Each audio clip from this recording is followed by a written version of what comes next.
At ayun nga ako, nagbabalik ang inyong lingkod, Carlo Mendez TV, at ang pag-uusapan natin ngayong gabi, itong post ng board productive kabayan. No? Ito, naka-layover sa inyong screen kabayan, na ang sabi nila sa article na ito is Dabar Cards no more.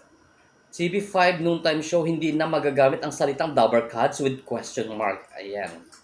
Kasi nga daw, noong August 3, 2023, nag-file itong Tape Incorporated, mga kabayan, ng oposisyon. No? Nag-oppose sila doon sa trademark application ng TVJ para sa wordmark na Dabar Cards dyan sa Intellectual Property Office or IPO, Philippines. Ayan.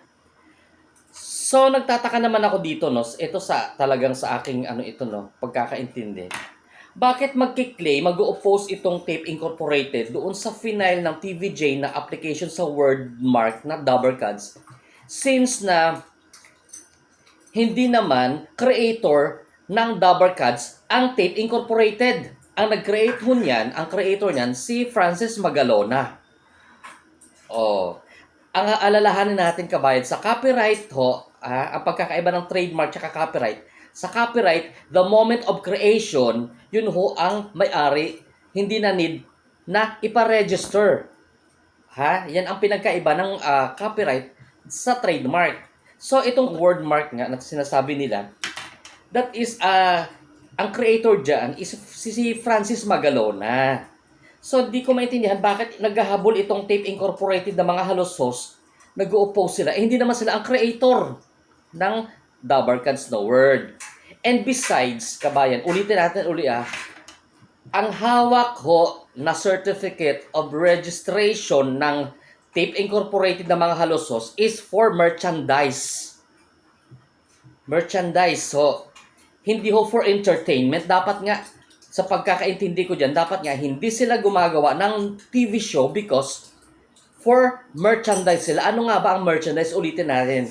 Ang merchandise ho, nagtitinda ka ng bull cap, mug na may logo ng Itbulaga, t-shirt na may pangalan ng Itbulaga, pantalon na may pangalan ng Itbulaga, kung ano pa mga merchandise pertaining doon sa logo na pinarehistro nila as trademark sa Intellectual Property Office. Yan ho ang kanilang registration na hawak. Wala silang hawak na registration doon sa classification 41, which is entertainment. Ayan ho. Ang naparehistro lang nila sa Itbulaga na logo is 16/18/2025 ata yon. Hindi ako nagkakamali. Under siya sa merchandise. Ano bang merchandise? Pag sinasabi mo merchandise, ikaw ay nagtitinda. Ang nag-o-oppose lang ho sa mga IPO Philippines, halimbawa, may di ba? Kagaya niyan, TVJ nagbigay ng application nila sa Intellectual Property Office Philippines para sa wordmark na Dabar Cards. Okay. Ang pwede lang diyan ho mag-oppose kumontra ay yung legit at original na creator ng wordmark na Dabar Cards. Kung nabubuhay si Francis Magalona kabayan at halimbawang hindi sila in good terms ng mga TVJ, pwedeng si Francis M. ho ay ang mag-oppose dyan sa final na application ng TVJ sa wordmark na Dabar Cards kasi ang creator ho ng Dabar Cards si Francis Magalona. Ayan. Wala hong pinagkaiba yan sa pinaglalaban sa labanan ng TVJ at ng Tape Incorporated dyan sa word na Itbulaga. Anong sabi ni Tito Sen? Sa inyo na ang trademark, sa amin ang copyright. Di ba? Nagigets natin pa ulit-ulit tayo dito para mga tokmol naman to mga ugtas ako na. Di ba ho? Kaya nga na-renew ang kanilang registration for merchandise na trademark nila na logo ng Itbulaga na mga halosos dyan sa Tape Incorporated sa 79 Severville Avenue, Severville Subdivision. Sa ulado ko pa yung address nila dyan. Yan. Na-renew ng IPO Philippines for another 10 years ata. Ayan.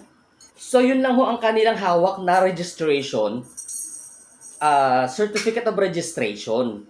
Hindi nga nila naparehistro ang kanilang Itbulaga for classification of entertainment, kabayan.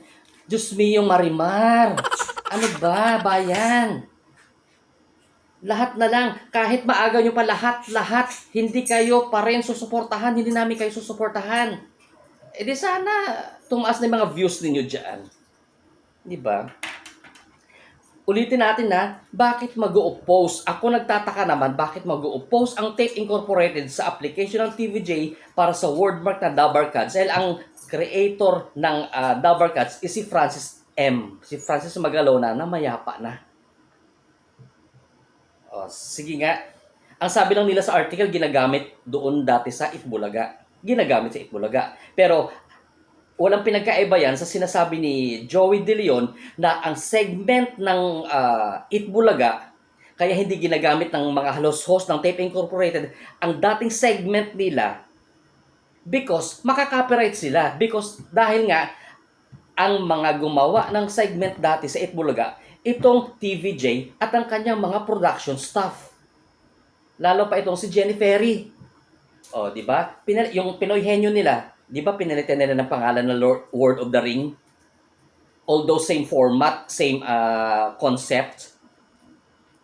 Yun yung tinutukoy natin dyan. Educational ito, guys. Kaya dati nalilito din ako sa pagkakaiba ng trademark at saka ng copyright. Kaya tama yung sinasabi ni Tito Sen, wag kayong mag-alala dyan because hindi nila mababawi yan, hindi nila mahahadlangan yung Dabarkads because that is copyrighted. Dahil from the moment of creation ang copyright, ang sinasabi sa batas, ang copyright, the moment of creation ng creator, siya ang may-ari, whether naka-registered or not. Parang sa song. Halimbawa, nag-compose ako ng song, maparegister ko yun o hindi, dahil from the moment of creation, ako ang nag-compose, ako ang may-ari. Ganun ho yun.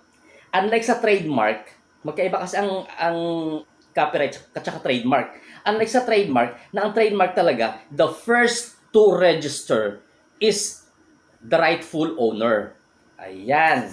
So maliwanag ho yan, kabayan, ha. Nako, nabibingi na ata mga tao sa paligid-ligid, sa gedlid. Ay, linis-linis din ng mga totore. Baka umaapaw na.